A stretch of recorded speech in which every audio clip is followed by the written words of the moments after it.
رسول اللہ نے منع کیا ہے باجماعت نماز پڑھنے سے، آپ صلی اللہ علیہ وآلہ وسلم نے منع کیا اور میرے سنی بھائیوں، سنی نوجوانوں، یہ بخاری مسلم آپ کو بتا رہا ہوں میں، بخاری مسلم، اور ترجمہ بھی میں آپ کو اہل سنت والجماعت کے جو ہمارے علماء ہیں، میرے استاد محترم علامہ غلام رسول سعیدی رحمہ اللہ کا ترجمہ، بریلوی عالم، رسول اللہ نے یہ طریقہ ان کے لیے سنت بنایا کہ لوگوں کو جمع کرے، نہ حضرت ابوبکر کے زمانے میں پڑھی جاتی تھی اور حضرت عمر نے اس کا آغاز کیا۔ اب یہ جو روایت آپ کو مل رہا، کوئی ثواب بھی تراویح کا آپ کو نہیں مل رہا ہے، تو کیوں پڑھے جا رہے ہیں آپ؟ تو تب تھا نا کہ جب آپ کو ثواب ملتا، کیونکہ رسول اللہ نے نہیں پڑھی ہے۔ حضرت عمر خود کہہ رہے ہیں کہ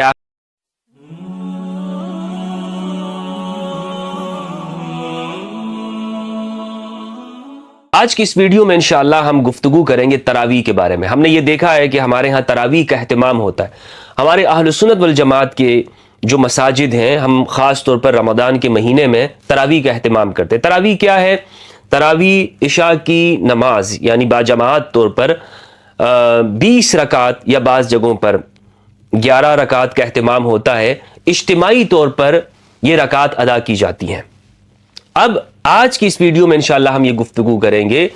سب سے پہلے ہم یہ دیکھیں گے کہ قرآن مجید میں کیا تراویح کا حکم ہے، کیا رسول اللہ صلی اللہ علیہ وآلہ وسلم جن کی اتباع کا ہمیں کہا گیا ہے قرآن مجید میں، سنت رسول صلی اللہ علیہ وآلہ وسلم سے تراویح کے بارے میں کیا معلوم ہوتا ہے، نمبر 2۔ نمبر 3 ہم یہ دیکھیں گے کہ خلفائے راشدین رضوان اللہ علیہم انہوں نے تراویح کے بارے میں کیا کہا ہے، ان کا خود کیا عمل تھا، اور نمبر 4 اہل البیت علیہم السلام انہوں نے تراویح کے بارے میں کیا کہا ہے، خود ان کا عمل تراویح کے بارے میں کیا تھا۔ یہ 4 چیزیں آج ہم اس ویڈیو میں ڈسکس کریں گے، اور انشاءاللہ عز و جل میں پوری کوشش کروں گا کہ مختصر طور پر اس ویڈیو میں گفتگو کروں اور آسان لفظوں میں آپ کو سمجھاؤں گا، کوئی فقہی موشگافیوں کے اندر میں آپ کو لے کر نہیں جاؤں گا، یا روایات کی بحثوں کے اندر۔ میں 2 ٹوک چیزیں جو ہماری اہل سنت والجماعت کی اصح ترین کتابیں ہیں، بخاری مسلم، اسی سے آج ہم بات کریں گے، اور انشاءاللہ عز و جل آج کی یہ تراویح کی جو ویڈیو ہے اس میں ہم بخاری مسلم سے باہر جائیں گے ہی نہیں، ساری گفتگو ہماری بخاری مسلم سے ہوگی۔ اور حقیقت یہ ہے کہ ہماری جو گفتگو ہے، خاص طور پر شریعت کا جو معاملہ ہے، وہ حدیث سے باہر نہیں ہونا چاہیے، قرآن و سنت سے۔ ہمارے ہاں علماء کہتے ہیں نا کہ بھائی ہمارا نام ہی اہل سنت والجماعت ہے، اہل سنت والجماعت، تو جو ہماری کتابیں ہیں، ہم اپنی کتابیں سب سے پہلے جو ٹاپ پہ جو کتاب ہے اللہ کی کتاب، اس کے بعد جو بخاری مسلم جو ہمارے اہل سنت علماء نے کہا ہے، اس سے باہر نکلنے کی کوشش نہیں کریں گے۔ تو آئیے ویڈیو کی جانب جاتے ہیں اور سمجھنے کی کوشش کرتے ہیں کہ یہ تراویح کیا ہے، اور سب سے پہلے ہم چلیں گے قرآن مجید کی جانب۔ تو قرآن مجید میں ہمیں تراویح کے بارے میں کچھ نہیں ملتا، اس پر تو ہمارے ہاں سب کا اتفاق ہے، چاہے ہمارے اہل سنت کا جو بھی اسکول آف تھاٹ ہو، سب یہی کہتے ہیں کہ بھئی قرآن مجید میں تو کچھ بھی نہیں ہے، یعنی قرآن میں تو تراویح کے بارے میں نہیں کہا گیا ہے۔ جس طرح نمازوں کا ذکر ہے کہ آپ نے نماز قائم کرنا ہے، اس طرح کہیں پر یہ نہیں ہے کہ آپ نے ایک تراویح کی نماز بھی اپنے رمضان المبارک کے اندر اضافی طور پر پڑھنی ہے، جماعت کے ساتھ پڑھنی ہے۔ تو قرآن مجید مکمل طور پر تراویح کے بارے میں خاموش ہے۔ اب دوسری بات ہم آتے ہیں سنت رسول صلی اللہ علیہ وآلہ وسلم کی جانب، کہ سنت رسول میں کیا ہے۔ سب سے پہلے میں آپ کے سامنے پیش کرنا چاہوں گا صحیح بخاری، اور یہ ترجمہ بھی آپ کے سامنے جو میں رکھوں گا تو سلفی عالم دین کا، تاکہ ہر چیز ہمارے سامنے واضح ہوتی رہے۔ صحیح بخاری کی روایت ہے، روایت کا نمبر 731 731 730 بھی اور 731 بھی، لیکن میں آپ کے سامنے 731 پیش کروں گا، اس میں دونوں باتیں آ جاتی ہیں۔ صحیح بخاری ہے اور عنوان ہے باب صلاۃ اللیل، تہجد کی نماز کا بیان یا رات کی نماز کا بیان۔ زید بن ثابت رضی اللہ عنہ سے روایت ہے، فرماتے ہیں ان رسول اللہ صلی اللہ علیہ وآلہ وسلم اتخذ حجرتا، رسول اللہ صلی اللہ علیہ وآلہ وسلم نے رمضان مبارک کے مہینے میں ایک حجرہ بنا دیا۔ راوی یہ کہتے ہیں کہ وہ حجرہ بوریے سے تھا، یعنی آپ نے اپنے کمرے میں ایک جگہ مخصوص کر لی عبادات کے لیے۔ فی رمضان فصلی فیہا لیالیہ، آپ نے اس میں کئی راتیں نماز پڑھی۔ فصلی بصلاتہ ناس من اصحابہ، تو آپ کے پیچھے صحابہ میں سے بعض حضرات نے ان راتوں میں آپ کی اقتداء کی، آپ کے پیچھے نماز پڑھنا شروع کی۔ کہتے ہیں فلما علم بہم جعل یقعد، جب آپ صلی اللہ علیہ وآلہ وسلم کو اس کا علم ہوا تو آپ نے بیٹھا رہنا شروع کیا، یعنی آپ نے نماز موقوف رکھی، آپ نے نماز چھوڑ دی جب آپ کو پتہ چلا کہ میرے پیچھے تو صحابہ بھی باہر کھڑے ہو کر نماز پڑھنے لگ گئے. اور فرمایا قد عرفت الذی رأیت من صنیعکم فصلوا ایھا الناس فی بیوتکم فإن افضل الصلاة صلاة المرء فی بیتہ الا المکتوبہ. آپ صلی اللہ علیہ وآلہ وسلم نے فرمایا کہ معاملہ یہ ہے تم نے جو کیا مجھ کو معلوم ہے، لیکن لوگوں تم اپنے گھروں میں نماز پڑھتے رہو، کیونکہ بہتر نماز آدمی کی وہی ہے جو اس کے گھر میں ہوتی ہے سوائے مکتوبہ نماز کے، یعنی فرض نمازوں کے. یعنی فرض نماز آپ مسجد میں پڑھو، اجتماع کے ساتھ پڑھو، اور اس کے علاوہ جو نمازیں وہ آپ اپنے گھروں کے اندر پڑھا کرو. اور یہی درست طریقہ ہے. رسول اللہ صلی اللہ علیہ وآلہ وسلم جو مستحب نمازیں ہیں، سنت نمازیں جو ہیں، آپ اپنے گھر میں ادا کیا کرتے تھے. یہ بہتر، یعنی اس کا ثواب زیادہ ہے. آپ نے فرمایا کہ اپنے گھروں کو قبرستان مت بناؤ، جو فرض نمازیں وہ مسجد میں ادا کیا کرو. تو اس روایت، یہ بخاری کی روایت ہے، میں نے آپ کے سامنے پیش کی. حدیث ہے، صحیح حدیث ہے، اور یہ حدیث مسلم میں بھی ہے، ابو داؤد میں، ترمذی میں اور نسائی کے اندر بھی یہ حدیث موجود ہے. اس حدیث سے کیا معلوم ہوا کہ صحابہ نے آپ کے پیچھے نماز پڑھنا شروع کی، اور آپ صلی اللہ علیہ وآلہ وسلم نے ان کو منع کیا کہ آپ لوگ اپنے گھروں میں پڑھو. یہ ہے صحیح مسلم، اور اس کا جو ترجمہ ہے صحیح مسلم کا وہ علامہ غلام رسول سعیدی رحمہ اللہ نے کیا ہے شرح صحیح مسلم میں، اور اسی سے میں آپ کے سامنے یہ حدیث پیش کر رہا ہوں. جلد نمبر 2 صفحہ نمبر 534. حدیث کا نمبر ہے 1825 جو انٹرنیشنل نمبر ہے، ورنہ کتاب کے اندر ہے 1722. یہ حدیث یہ بھی زید بن ثابت رضی اللہ عنہ سے روایت ہے، اور یہ وہی روایت ہے جو میں نے آپ کے سامنے بخاری سے پیش کی ہے، لیکن اس میں تھوڑا سا جو اضافہ ہے اگلے دن کے واقعہ ہے وہ میں آپ کے سامنے یہاں پہ پیش کرنا چاہتا ہوں. زید بن ثابت کہتے ہیں کہ رسول اللہ صلی اللہ علیہ وآلہ وسلم نے کھجور کے پتوں یا چٹائی کا حجرہ بنایا، پھر آپ صلی اللہ علیہ وآلہ وسلم اس میں نماز پڑھنے کے لیے تشریف لائے. صحابہ نے آ کر آپ کی اقتداء میں نماز پڑھنا شروع کر دی. زید بن ثابت کہتے ہیں کہ ایک دن بہت سے صحابہ آ گئے اور رسول اللہ صلی اللہ علیہ وآلہ وسلم نے تشریف لانے میں دیر کر دی. فحضروا فأبطأ رسول الله صلی اللہ علیہ وآلہ وسلم عنهم قال فلم يخرج إليهم فرفعوا أصواتهم وحطوا الباب فخرج إليهم رسول الله صلی اللہ علیہ وآلہ وسلم مغضبا. اچھا، یہ عربی عبارت ہے، اس کو میں رہنے دیتا ہوں، ترجمہ آپ کے سامنے پیش کرتا ہوں. ترجمے میں یہ ہے کہ آپ صلی اللہ علیہ وآلہ وسلم نے اپنے گھر میں جو وہ حجرہ بنایا تھا اس میں آپ نے رمضان مبارک کے مہینے میں نمازیں پڑھنا شروع کر دی. صحابہ نے بھی آپ کے پیچھے نمازیں ادا کرنا شروع کر دی. آپ صلی اللہ علیہ وآلہ وسلم کو علم ہوا تو آپ نے ان کو منع کی، جیسے میں نے بخاری سے روایت پیش کی ہے. پھر یہ مسلم کی یہ روایت ہے. زید بن ثابت کہتے ہیں کہ ایک دن آپ تشریف نہیں لائے. صحابہ کو جو بخاری کی روایت ہے اس میں یہ ہے کہ منع کر دیا تھا. یہاں مسلم کی روایت ہے، یہ کہتے ہیں کہ آپ صلی اللہ علیہ وآلہ وسلم تشریف نہیں لائے. صحابہ باواز بلند باتیں کرنے لگے. فأبطأ رسول اللہ صلی اللہ علیہ وآلہ وسلم، رسول اللہ صلی اللہ علیہ وآلہ وسلم نے دیری کی. قال فلم يخرج إليهم فرفعوا أصواتهم، آپ نہیں آئے ان کی جانب، یعنی آپ نماز پڑھانے کے لیے نہیں آئے، تو صحابہ کی آوازیں بلند ہونے لگ گئیں. یہ کہتے ہیں اور دروازے پر کنکریاں پھینکنی شروع کر دی. آپ صلی اللہ علیہ وآلہ وسلم کو بلانے کے لیے انہوں نے کیا عمل شروع کیا؟ بلند آوازوں سے پہلے آوازیں بلند ہوئیں اور پھر دروازے کو جو کنکریاں ہوتی ہیں وہ مارنا شروع کر دی، پھینکنا شروع کر دی.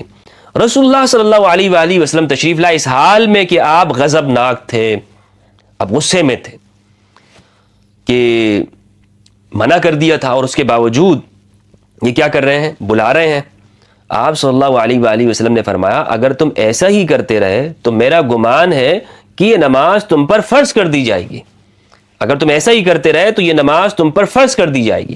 تم اپنے گھروں میں نماز پڑھا کرو، کیونکہ فرائض کے بعد کسی شخص کی بہترین نماز وہ ہے جو گھر میں ادا کرے. تو یہ صحیح مسلم ہے میرے بھائی. اس روایت سے، حدیث سے کیا بات معلوم ہوئی؟ اس سے جو ہمارے سامنے جو پورا واقعہ یہ سننے کے بعد جو بات آتی ہے، اور آپ یہ نمبر میں آپ کو بتا رہا ہوں، آپ اسے ویب سائٹ کے اوپر بھی چیک کر سکتے ہیں. یہ 2 روایتیں میں نے آپ کے سامنے پیش کی ہے، اور تیسری روایت انشاءاللہ میں بخاری سے رکھوں گا آپ کے سامنے. لیکن یہاں یہ جو 2 روایتیں آپ کے سامنے رکھی ہیں، اس سے جو استدلال ہوتا ہے وہ کیا ہے؟ پہلی بات اس سے جو معلوم ہوئی وہ کیا ہے؟ آپ نے کیا فرمایا کہ یہ جو رمضان کی جو نماز ہے نا، یہ جماعت سے ادا نہیں کرنی ہے. بہتر یہی کہ تم اپنے گھروں میں نماز پڑھو. یعنی رسول اللہ صلی اللہ علیہ وآلہ وسلم نے صحابہ کو منع کر دیا کہ میرے پیچھے جو تم یہ جو جماعت کر رہے ہو یہ تم نے نہیں پڑھنی. یہ تم نے نہیں پڑھنی، اپنے گھروں میں نماز پڑھو، اپنے گھروں میں جو عبادات کرنی وہ گھروں میں ادا کیا کرو۔ دوسری بات یہ معلوم ہوئی کہ جب آپ صلی اللہ علیہ وآلہ وسلم کو بلانے کے لیے انہوں نے کنکریاں مارنی، آپ صلی اللہ علیہ وآلہ وسلم کو اس پہ غصہ آیا، اور آپ نے فرمایا کہ میں اس کو اس لیے نہیں پڑھ رہا ہوں کہ کہیں یہ تم پر فرض نہ ہو جائے، یعنی کہیں تم مشکل میں نہ پڑ جاؤ۔ یہ رحمت للعالمین پیغمبر ہیں، یہ اپنی امت کو مشقت میں نہیں ڈالنا چاہتے، کیونکہ اگر مستقل طور پہ پڑھو گے اس طرح تو یہ تمہارے اوپر فرض ہو جائے گی۔ تو خلاصہ یہ کلام یہ ہے کہ یہ جو ہمارے ہاں تراویح کی نماز پڑھی جاتی ہے، یہ اس سے آپ صلی اللہ علیہ وآلہ وسلم نے منع کیا، اور عام دنوں کی طرح جو 5 نمازیں فرض ہیں، اس کے علاوہ اور کوئی نماز با جماعت ادا نہیں کرنی ہے، اور رسول اللہ نے منع کیا ہے با جماعت نماز پڑھنے سے، آپ صلی اللہ علیہ وآلہ وسلم نے منع کیا۔ تو میں نے آپ کو بتایا تھا یہ تراویح کا جو موضوع ہے یہ 4 چیزوں سے ہم سمجھیں گے۔ پہلی چیز قرآن مجید سے، قرآن سے کیا معلوم ہوا؟ قرآن میں تو کوئی حکم نہیں ہے۔ سنت رسول سے، سنت رسول سے کیا معلوم ہوا؟ بخاری مسلم کی روایت سے، زید بن ثابت سے، جو میں نے آپ کو بتائی کہ رسول اللہ نے یہ پڑھنے سے منع کیا۔ اور میرے سنی بھائیوں، سنی نوجوانوں، یہ بخاری مسلم آپ کو بتا رہا ہوں میں، بخاری مسلم، اور ترجمہ بھی میں آپ کو اہل سنت والجماعت کے جو ہمارے علماء ہیں، میرے استاد محترم علامہ غلام رسول سعیدی رحمہ اللہ کا ترجمہ، بریلوی عالم، اپنا ترجمہ بھی آپ کے سامنے نہیں پیش کر رہا ہوں۔ کتابیں تو ہمیں پڑھنی چاہیے نا، کتابوں سے تو انکار نہیں ہے، بخاری مسلم سے، اور قرآن و سنت ہے۔ اس لیے یہ کہنا جناب کہ ہمارے جو شعار ہے وہ یہ کہ ہم تو ادا کرتے رہیں گے اور ہمارے علماء زیادہ جانتے ہیں، بھائی کیا آپ ان سے زیادہ جانتے؟ میں تو آپ کے سامنے احادیث ہی رکھ رہا ہوں، اگر آپ احادیث کا انکار کرنا چاہتے ہو تو یہ آپ کی مرضی، آپ انکار کرتے رہیں۔ تیسری چیز اب جو میں آپ کے سامنے پیش کرنا چاہتا ہوں وہ ہے صحابہ کرام اور خلفاء کا عمل۔ اس حوالے سے جو صحابہ کرام کا عمل ہے، میں آپ کے سامنے بخاری کی ایک روایت رکھنا چاہتا ہوں، اور یہ بخاری کی جو روایت ہے یہ مشہور روایت ہے، جس میں حضرت عمر رضی اللہ عنہ نے کہا نعم البدعۃ ھذہ، یہ کیا ہی اچھی بدعت ہے، یعنی تراویح کو انہوں نے بدعت کہا۔ اب یہ روایت کیا ہے؟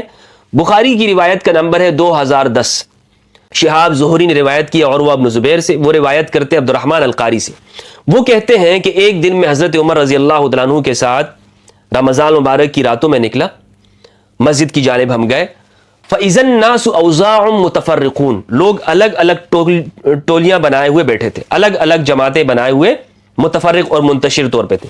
يُصَلِّي الرَّجُلُ لِنَفْسِهِ، ہر ایک اپنے لیے نماز پڑھ رہا تھا، وَيُصَلِّي الرَّجُلُ وَيُصَلِّي بِصَلَاتِهِ الرَّهْطُ، اور ہو یہ رہا تھا کہ کوئی اکیلا پڑھ رہا تھا اور کچھ کسی کے پیچھے کھڑے ہوئے تھے، یعنی ایک ٹولیاں بنائی ہوئی تھی اور ایک دوسرے کے پیچھے نمازیں پڑھ رہے تھے۔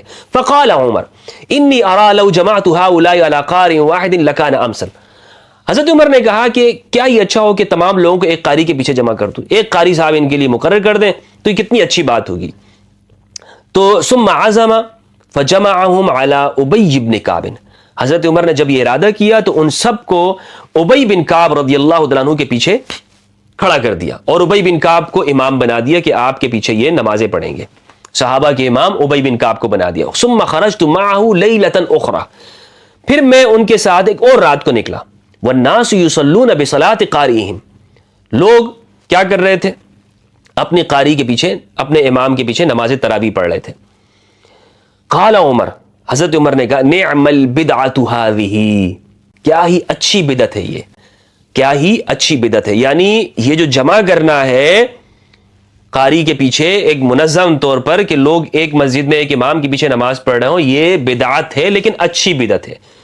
اب حضرت عمر کا آگے جملہ سنیے گا، والتی ینامون عنها افضل من التي يقومون يريد آخر الليل وكان الناس يقومون اوله، حضرت عمر نے کہا کہ رات کا وہ حصہ جس میں یہ لوگ سو جاتے ہیں، اس حصے سے بہتر اور افضل ہے جس میں یہ نماز پڑھتے ہیں۔ یعنی کیا ہونا چاہیے تھا؟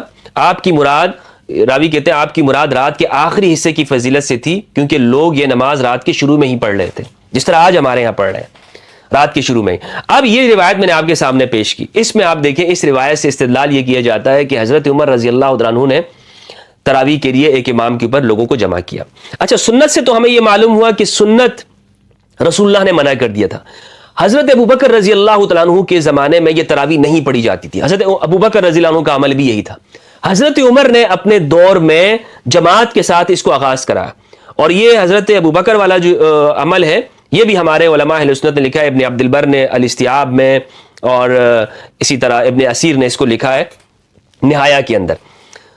رسول اللہ نے اس سے منع کیا، حضرت ابوبکر کے زمانے میں یہ نہیں پڑھی جاتی تھی۔ حضرت عمر نے کیا کہا؟ خود حضرت عمر نے کہا کہ یہ بدعت ہے، اچھی بدعت ہے، اور ہمارے ہاں تو نعم البدعۃ ھذہ، اچھی بدعت، بدعت تو بدعت، اس کا کوئی تصور نہیں کیا جاتا نا۔ اہل حدیث علماء سے پوچھیں تو وہ کہتے ہیں جناب یہ جو میلاد کرتے ہیں نا، بریلوی علماء ان کو جواب دیتے ہیں بھائی یہ بدعت ہے لیکن بدعت حسنہ ہے۔ تو آگے سے جواب ان کو کیا ملتا ہے وہابیوں کی طرف سے، سلفیوں کی طرف سے؟ بھائی بدعت کچھ نہیں ہوتی، بدعت صرف بدعت سیئہ ہے، دین میں کوئی چیز ایجاد کرنا۔ تو یہاں پر جو حضرت عمر نے کہا کہ یہ نعم البدعۃ ھذہ، یہ بدعت حسنہ ہے، اس کا ترجمہ سب یہی کرتے ہیں کہ یہ بدعت حسنہ ہے۔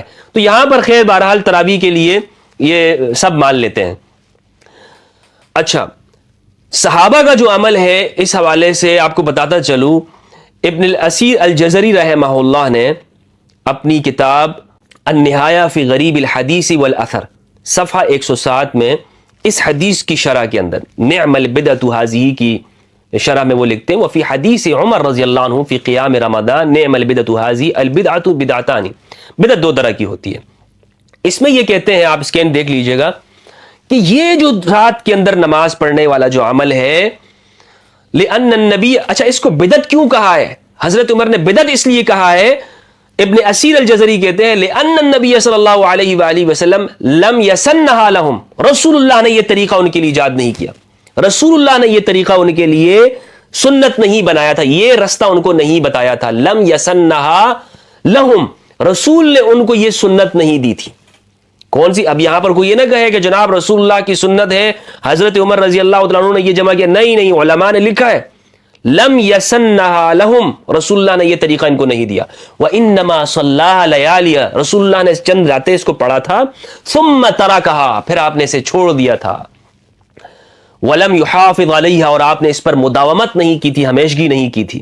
ولا جمع الناس لہا، نہیں رسول اللہ نے لوگوں کو کہا تھا کہ بھائی جمع ہو کر یہ نماز پڑھنا۔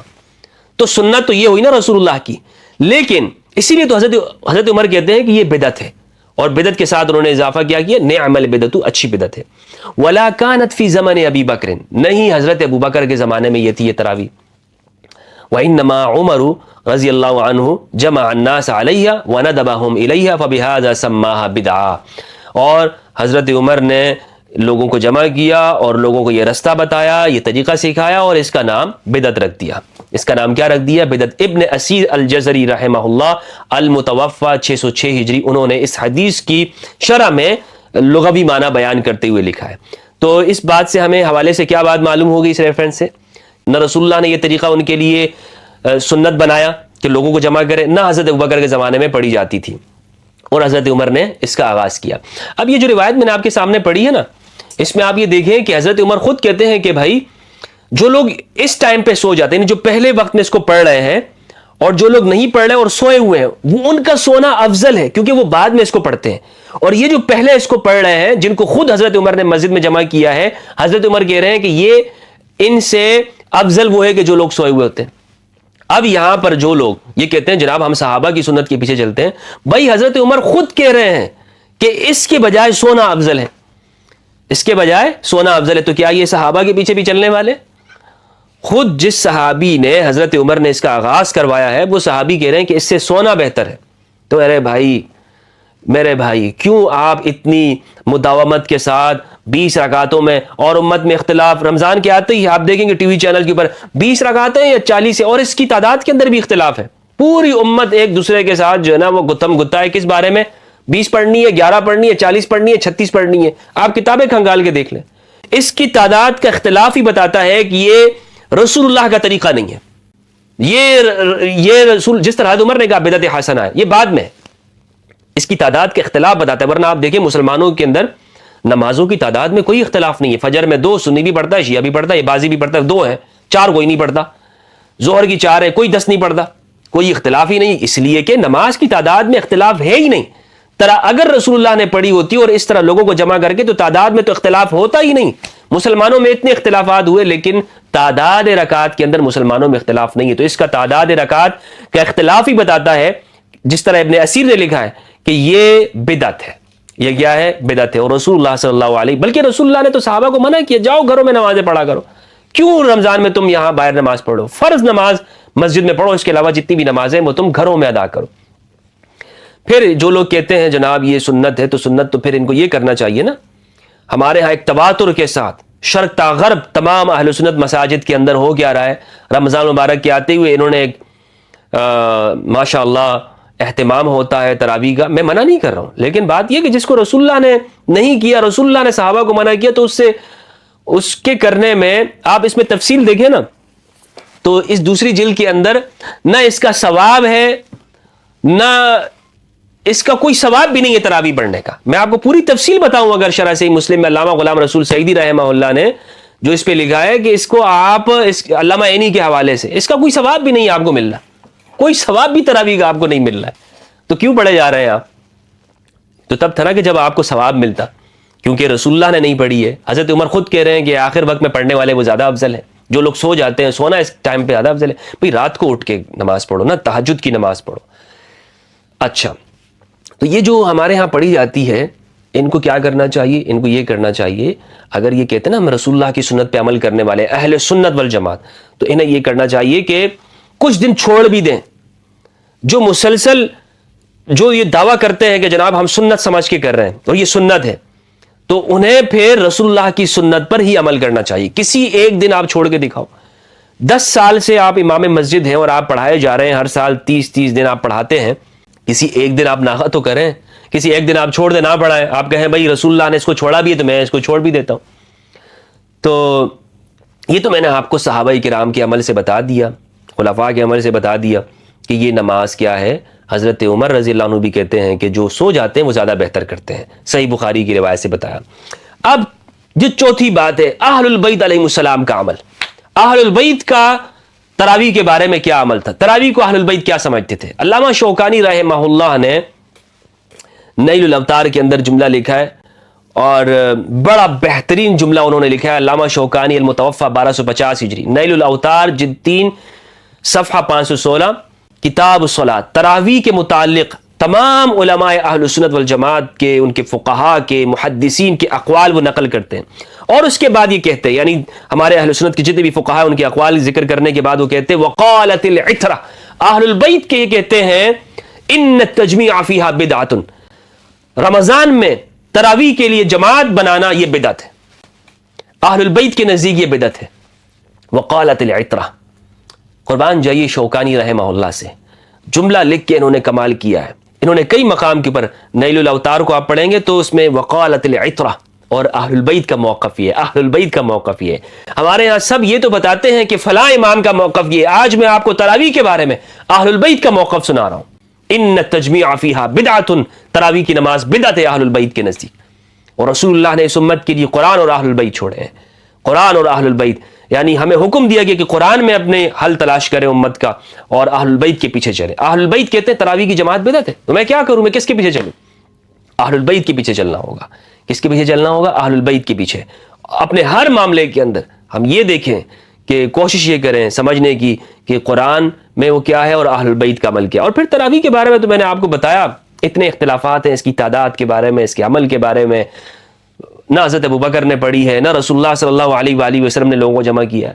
تراویح کی جماعت مسلسل تواتر کے ساتھ لوگوں کو جمع کیا جاتا ہے، اور بعض جگہوں کے اوپر تو آپ ماشاءاللہ دیکھیں 5 دن تراویح پڑھنے کو یہ سمجھا جاتا ہے کہ بس یہ عبادات میں نے کرنی تھی، بزنس مین طبقہ اس کو آسانی دے دی گئی ہے، اور بھائی بزنس مین طبقے سے میں کہنا چاہتا ہوں آپ کو اور آسانی میں دے دیتا ہوں، یہ 5 دن بھی آپ کے لیے جائے، گھر جا کے بیٹھا کریں۔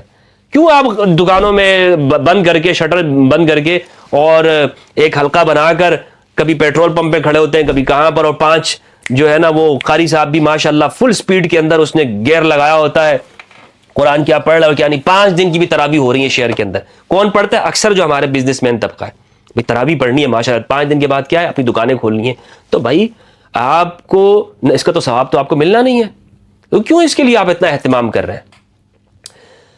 قاری صاحبان میری اس گفتگو سے ناراض تو ہوں گے، لیکن قاری صاحبان اللہ تعالیٰ آپ کے رزق میں اضافہ فرمائے۔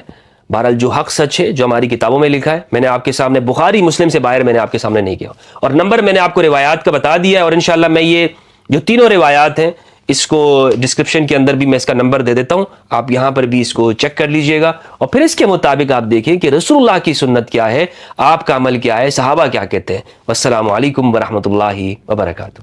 اللہم صلی علی محمد وعلی محمد وبارک وسلم وصلی علیہ۔